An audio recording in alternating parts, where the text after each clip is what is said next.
The topic is the comparison between the two female deities, Parnashavari and Janguli.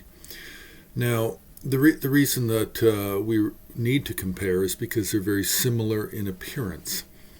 And then secondly, we have a lot of sculpture from the Densitil region, Densitil style, from really the 13th, 14th, 15th century. And it's very easy to confuse these two figures of Parnashavari and Janguli. So first of all, Parnashavari is a healing deity. She's specifically for contagious diseases. She's normally peaceful in appearance or semi-peaceful, semi-wrathful. She has 3 faces, 6 arms, a little bit heavy-limbed in terms of her body. Not so lithe of frame and 16 years of age, but a little bit heavier, huskier, and not quite so peaceful.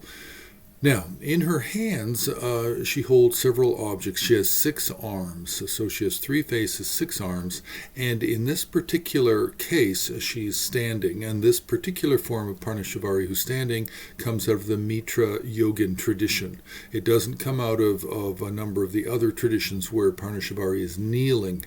We're talking about a standing Parnashavari, and we're talking about a standing Janguli. Now, the Janguli also has 3 faces, and she has 6 arms as well.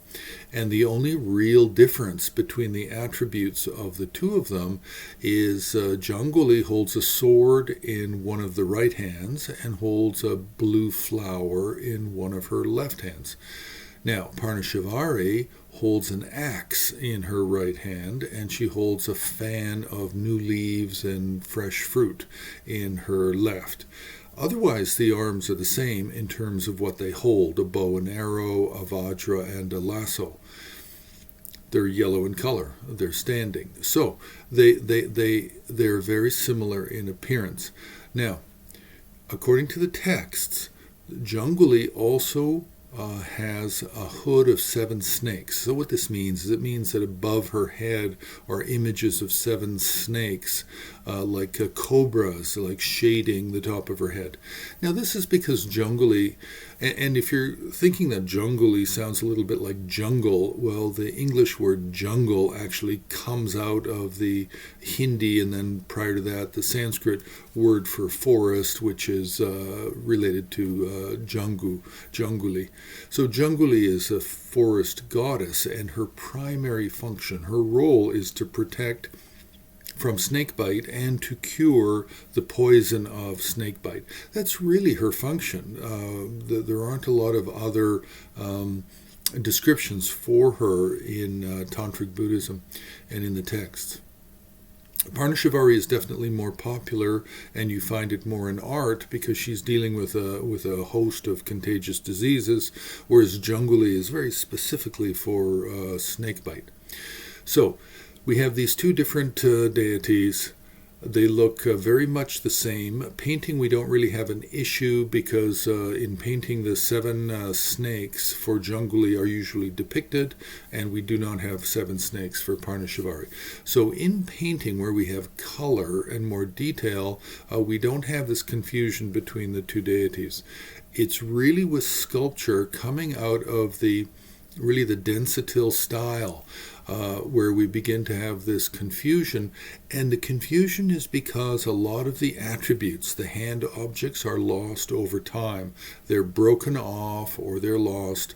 And so what we're looking at is a goddess with 3 faces, 6 arms, standing, and then we're not sure how to identify without the attributes.